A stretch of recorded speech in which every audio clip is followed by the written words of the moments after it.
Okay, let's try this analytical geometry here. In 2.1, they give you 4 points, A and B and C. They give you the coordinates, but D, they say it's X and 4. So this coordinate can change for D. And what they do is they give you different conditions. They say, what would X be in order for A, B, and C, D to be parallel? Well, the big idea is here, if two lines are parallel, then their gradients must be equal. So all you do is you go, okay, here's the gradient of AB. y2 minus y1 over x2 minus x1. Well, there it is. 4 minus 3 over 1 minus, that's 1 plus 2, minus minus there.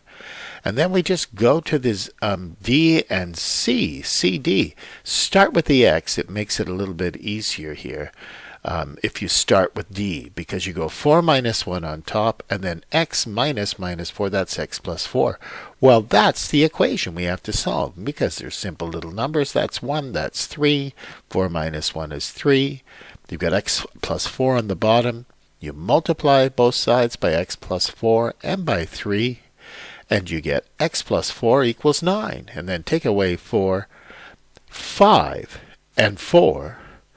If x is 5, that solves the problem, because that will make A, B, and C, D parallel.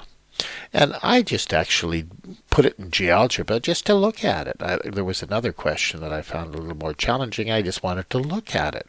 So there's the gradient of AB, and there you've got C. The only way to make D work is for it to be 5 and 4. Look, and it's parallel. Well, it's one way to make it work, that's for sure. But the only way to make it work here, sorry, is for that to be 5. So there's the answer. Okay, then they say, okay, here's another condition. What if AB was perpendicular to CD? Well, you have to know that when you multiply the gradients of two lines, if it equals -1, then they're perpendicular. So if they're equal, they're parallel. But if they multiply to equal -1, they're perpendicular. So you just do the same thing. I actually didn't have to do this all out because I've done the gradient of AB.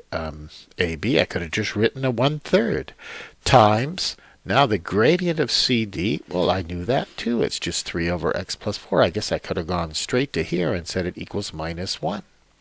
Well, these 3's cancel. X plus 4 gets multiplied over here. You get minus x and minus 4. You could add x and take away 1, and you'll get x equals -5. And I put this into GeoGebra. If x is -5, that's where the D would be. -5 and 4 would be over there. And look, it makes a nice 90-degree angle there too. So GeoGebra confirmed that this is really true. But we knew it had to be true, but I just like to see the picture. Okay.